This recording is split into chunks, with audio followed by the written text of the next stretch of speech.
Hello and welcome back to the next part in my series of videos on the Asustor ADM platform for the Asustor NAS series. Today we're going to be looking at how to enjoy video media on your NAS. We're going to look at different ways in which you can interact with the NAS and stream media. We're going to look at a few different applications, we're going to look at a few different services, and hopefully by the end of this you'll have a better understanding about the best way to enjoy video multimedia on your NAS. Now before we go any further, a few things straight off the bat.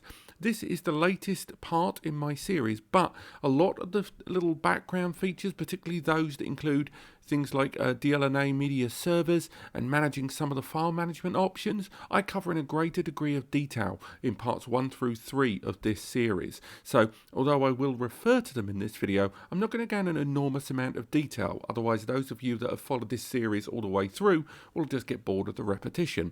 So if you've come to this video for the first time, do check out those videos as well, as it will guide you through a great deal easier.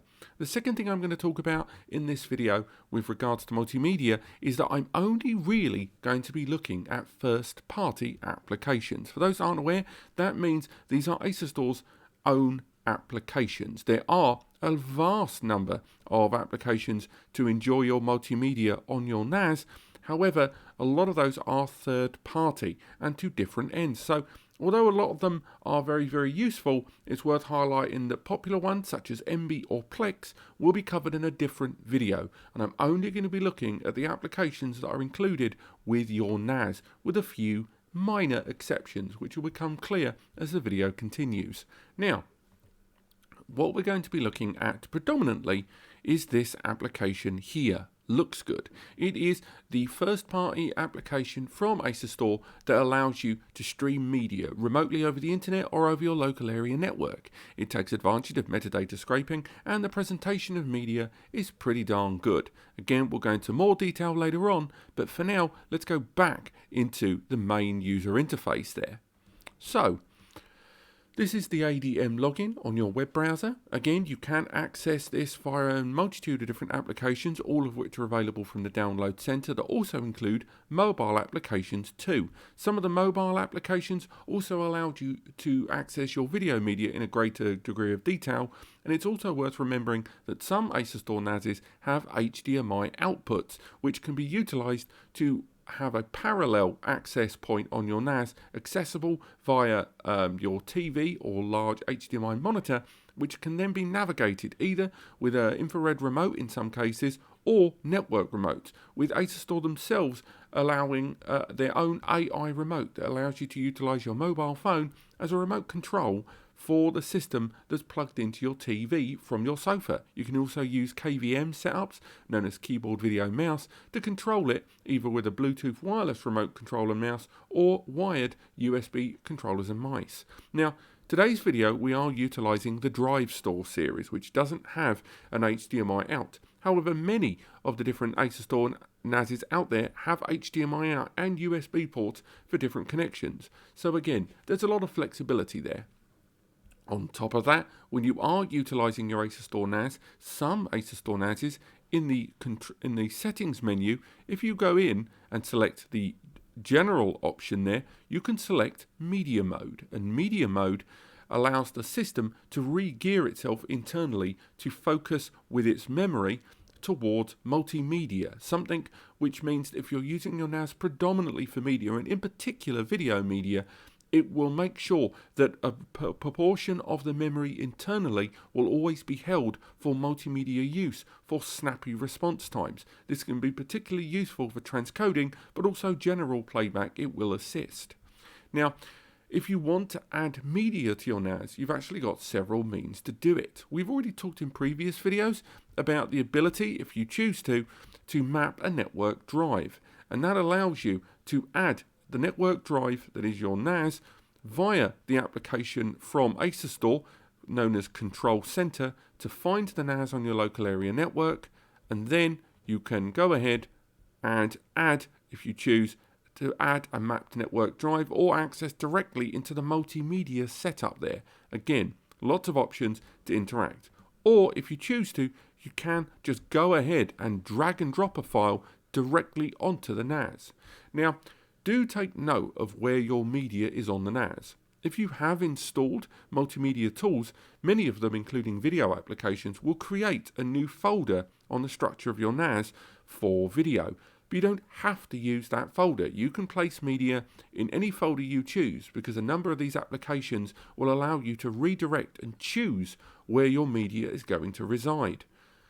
So in my case, I'm currently crawling this folder, movies, along with another folder, TV shows. But for later, why don't we add a file to the video directory here, and then from there it will allow me to crawl that folder and index it to access the media. So what I'm going to be utilizing is a file I downloaded earlier before the video. It's an episode of the popular 90s television show Nightmare. And by the way, if you know this show or are a fan of this show, you are very much my kind of person. What you can simply do is go ahead and drag and drop it into that window. It will ask you if there is a similar file whether to overwrite or not. Click OK and the file will be uploaded there in the background, and you can check it there as it uploads there over your network. As you can see, the file has been added. And again, if you are interested in this show, again, classic, head over to Internet Archive where they have every single episode ready and available to download, legal and free. So, there you go. And if you choose to, you can right click and, if you like, scroll down and you can preview the video in a new window or preview it here in the main window of ADM. But bear in mind that if it's an incompatible file type, it may need transcoding, something I'm going to go into a lot of detail later. Also, you're not going to want to play a file in this window. You're going to want to use either your client hardware, such as an Amazon Fire Stick, home console, phone or tablet, or some of the proprietary applications we mentioned earlier. Another interesting add-on available on the Asustor platform is known as Take Easy. Now, Take Easy is an application that allows you to download media from online sources. You've got to stay legal, and do bear in mind that what you're doing here, you do of your own volition. So please, if you're going to utilize a service like this, do it properly. You can also connect to existing RSS feeds if you've got video podcast, vlogging podcasts, or traditional audio podcasts.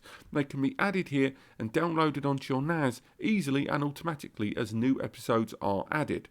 If you want to download a file, such as one from YouTube, click the plus symbol, go to YouTube, find the video. So in this case, this is my video that I released for the Asustor ADM software overview.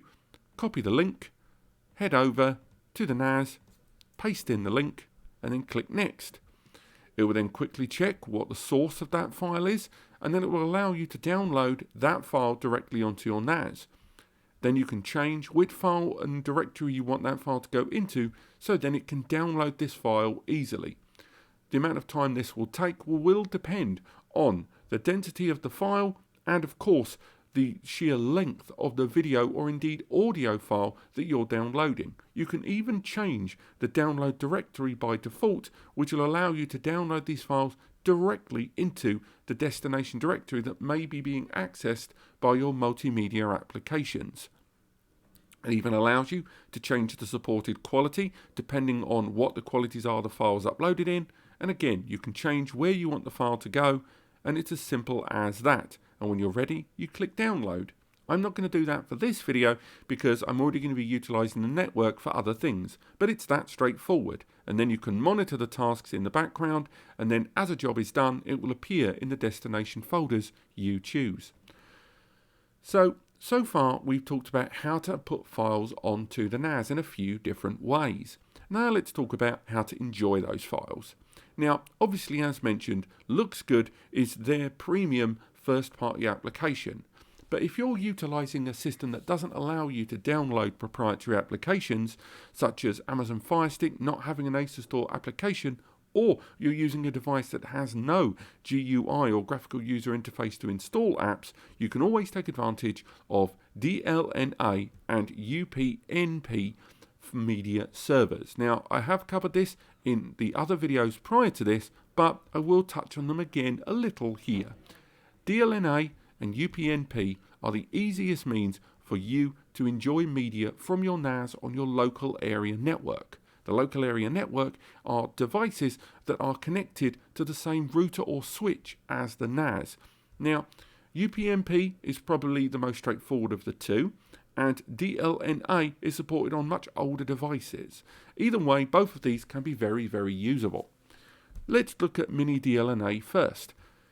Mini Dlna allows you to change which network port on the NAS you want to utilize in order to share the media. So if you have a busy Ethernet connection between the network for backups, you can designate the Dlna media server to live on a preset network connection. By that I mean the Ethernet ports on the back of your NAS, you can make sure that one of them is dedicated to the media server, and therefore you won't have to worry if the NAS is utilizing a different network connection for backing up lots of devices. Just make sure your router or switch has an additional port to connect it. If we go back in, we can add media sources. So at the moment I've got 3 media sources added here, but what we can do is go ahead, click browse, find where our media lives, such as the video that we've just added, go in, click OK, and now that media folder from earlier that we uploaded a file to is now accessible via the media server. If you're utilizing a PlayStation, an Xbox, an Amazon Fire Stick, a Kodi box, any kind of media streaming device, chances are you can communicate with it. And indeed, I've got a whole article over here on NAS Compares where I detail the 5 best ways to enjoy multimedia on your NAS for Amazon Fire Stick. And a number of these services are supported on numerous platforms, some free, some paid. And again, there's guides and videos for most of them, so do check that out, and I'll try to link to this in the description. After Mini Dlna, there is UPnP Media Server, which is quite similar, but with a couple of small differences. As you can see, you can add a media path if you choose, and it's exactly the same with ease. We can call the media path a certain name. We can go ahead and give it the directory as we've done before. Click OK, and as you can see, it's now added that video directory. But once again, if you haven't uploaded files to that directory and you've uploaded them to a different one, make sure you select it. And you don't need to select individual media files. Just select the parent folder and then everything inside will be accessed. Don't select each one manually. Ignore this one here. This is from the music video we did prior to this one. UPnP Media Server also has the ability to change a few extra tiny features, such as whether you want certain receivers on your local area network that the system can find. When it scans the network, you can choose whether you don't want them to have access to this media server or not, and you can change that on the fly. You can also change the network interface, as well as change whether you want to transcode, that is to say, change the shape and format of a file to be better suited to the destination device, something we should really talk about in a bit more detail. So, transcoding. Transcoding, as mentioned, is the reshaping of a file. Perhaps your network connection is quite busy and therefore you've got limited network speed. Perhaps you're accessing the NAS remotely and using a much lighter, leaner or more limited data connection over the internet. Or you're utilizing a device that, although is quite modern or is quite old, can see the NAS, but it can't support this particular codec, much like we saw before when we tried to preview this file. What transcoding does is reshape that file into a better version of that file. Maybe it will make it into a smaller frequency. Maybe it will turn it into a completely different file format, such as changing AVI to WMV or MKV onto MP4. Whatever, it will change it into a version of that file that will play a great deal better on your TV, your iPhone, or your limited internet connection. There's a lot of different variables in place, and although you can convert a file here, it makes a lot more sense to convert that file in the media software. So let's make our way into the multimedia application Looks Good. Opening it up for the first time in your web browser, as you can see, I've already got 5 files added here. However, these 5 files are ones that I've added earlier on. How did I add them? Easy. Go to the top. When you open up the Looks Good application, click on the person there and click Preferences. From there, you can see that there's the history of stuff kept on screen, but that still doesn't show how we added these media files. Go to the bottom here and click the cog. Then it will ask you about where you want to add media and what are the default libraries. As you can see, we've added movies. If we wanted to add a brand new directory, what we need to do is go ahead and click plus. We would then change where we want that multimedia to live and choose the destination where we know the files are living. Once we've selected the file, so for example, we would change home videos to the video folder, we double click the video file and click yes. And as you can see, it now adds this new directory to the list of available directories. Then we click apply, and that's it. Now the NAS has access to that directory, or the Looks Good application has access to that directory, and it will start adding media from the NAS onto the collection of streamable media sources. You can even change how often the NAS will quickly check its library and its index to see if new media has been added. You can also choose whether you want smart conversion to take place, with the system automatically converting files on the fly to your destination device. But bear in mind, this will utilize a little bit more of your system resources. You can also choose whether you want conversions of those files into different formats to be on a schedule or not.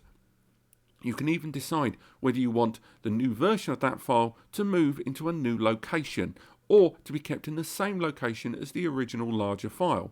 And if you're going to be taking advantage of TV recordings and more, you can find them on the NAS like so, such as the one I've uploaded, and allow the NAS to browse them and add them to their existing list of different file directories. So now we've clicked apply and saved everything so far, as we can do here, and we've saved everything. Let's go back to that main menu. As you see, because I've already added these media files to the NAS and allowed this to go through them, it has now found them and even added media to them. I have not added all of this data. If we go into Pulp Fiction, for example, we can see that it's found reviews online, it's listed the length of the presentation, found information there on the poster for this movie, and even found information about the summary, the director, and even the actors. A lot of this information is found automatically from TMDB, something that Looks Good will do automatically there in the background and find that data. Sometimes on some NASes and previous versions of ADM, this setting has had to be manually changed, but you can find that out by going into those settings by the cog as you add the libraries. If you look at a media file like so, you can do certain things. If you click this symbol here, you can create a shareable link to this media file that can be accessed via the internet, via the local network, with an SSL certificate or not. You can even change how long the link is valid for before it expires. Then, by clicking OK, you can now create a link to this media file that can be shared with your friends, family, and more. You can even create playlists by clicking here to link certain things together, such as TV shows in a box set, so you can play whole added linked selections of media files all to a single shareable link. You can cast to support with media devices if you have them on the local area network that support casting, and they will appear here if they're supported on the network, and it will push this file to that destination hardware. You can click the I here for more information about the file on your NAS, and you can edit some of the information if you choose in the background by clicking the I. And again, you can find out more information and manually get the internet to search TMDB or IMDb for the information if you choose to do it manually. There's lots of different features supported on Looks Good that often get overlooked. Now, sometimes the metadata can make a mistake, whether that's because of TMDB, IMDb, or because of the naming of your files. Example, if we go to our TV shows area here, we can see that although I've got lots of media files, in some cases something's been incorrectly named.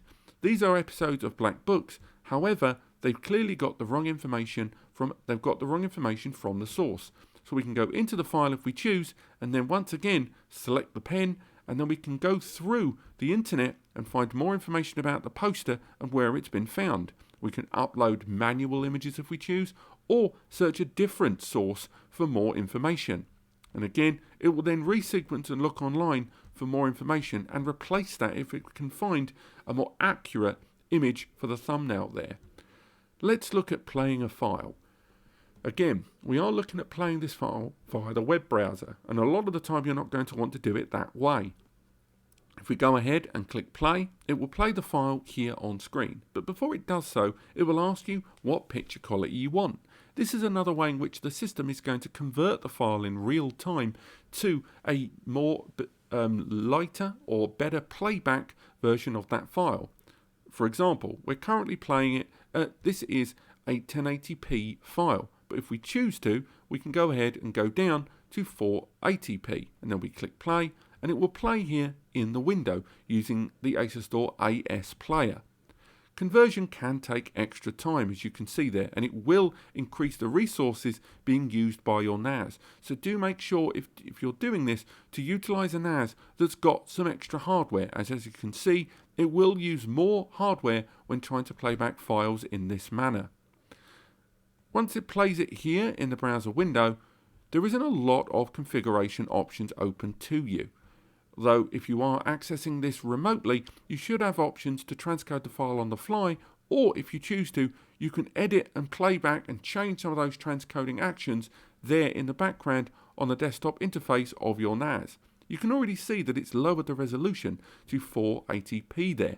And again, there's lots of options available and other applications on the NAS in order to configure the file in a better way. If we look at some of the options here on the left, we can filter through some of this media that we've got uploaded onto our NAS. We can go through some of the different options, and as you can see there, we've got our test files from before, as well as the likes of the file we uploaded earlier on. Bear in mind, some files won't be fully supported in terms of information that can be achieved and found online, particularly home movies and movies that you've created yourself. Getting the metadata scraped for those on online resources can be tough. And again, clicking and playing back a file can be done very, very easily and played back in the window. While it does that, and it plays that in the background, and we get that opened in a brand new window, we can go ahead and navigate those options. Again, once you've created favourite lists, they'll appear there. You can look at history of files that you've watched, and again, they will be broken down into their composite different directories. Create playlists, as mentioned, will be applied there, and if you shared files like I shared earlier on, they will appear here. Again, with lots of different options and media conversion specialized tools here, there's a lot of stuff open to you. As you can see as this file plays back, and again, this is quite an old media file from way back in the 90s, so don't expect the picture quality to be pretty astounding. But going back, the media converter will allow you to, rather than change the file and format sizes of a video on the fly, allow you to schedule it for later on. So for example, if I go ahead and select a media file, so if we go into video again, upload that file, find the file that we chucked on the NAS earlier, then click next, we can say how we want to convert that file. Now we can, if we choose, scale it up to an even better picture quality. However, bear in mind, you are not upscaling the original footage that was raw footage from the cinema. You are scaling up a file that's already in a lower resolution. So all it will do is increase the spread of that file, but likely not improve it in any meaningful way. However, we can go ahead and click OK if we choose, and as you can see, it's now actioning a transcode on that file. It will detail how long it thinks it will take, and it's doing it frame by frame. If we choose, we can configure a smart folder, which will then automatically convert the content to that folder in the background. And you can even go to the logs to find out what the system is doing about completed jobs or if it hits a problem. Let's click stop for now. And that means it won't slow down the NAS as we go through the rest of this video. And as you can see, as we stopped it, it let us know that the action was stopped. If you like, you can browse rather than the metadata scraped versions of accessing files. You can go ahead and access the main tree and breadcrumb pile of the files and folders. And if you've attached recording devices, such as utilizing a DVT or digital televisual tuner, you can go ahead and connect those via USB, with a number of them supported as well. And again, do bear in mind that you can still utilize the Looks Good application via the Hdmi output on this NAS, utilizing Asustor's portal application that you install, and from there it will allow you to access the HDMI out. It's just not available in the App Center for non-HDMI NASs. But this has been the best ways to enjoy video media on your Asustor NAS with the latest version of ADM. Bear in mind, once again, we will be revisiting the subject of media soon with Plex Media Server, as I guide you through how to set up Plex Media Server on your Asustor NAS with ADM for the very first time. Other than that, thank you so much for watching, and I hope you've enjoyed this video. There's more parts in this series to come, so if you want to stay abreast of them as they become live, as well as find out more information on the subject of NAS in general, do click subscribe or the bell to be notified. If you've enjoyed the video, click like. Helps me understand what I'm doing right and makes each video better than the last. And finally, if you want to get more help, or you're a little bit lost in choosing the right data storage solution, or need help with your existing network or data solution, use the free advice section over on NAS Compares, linked in the description. It's completely free. It's made by two humans, me and Eddie the web guy. We don't do anything with your email, and although it is completely free, there's a couple of donate buttons. Use them, ignore them, it's up to you. We answer every email. It just takes us an extra day or so because it's quite a busy little service. Other than that, thank you so much for watching, and I'll see you next time.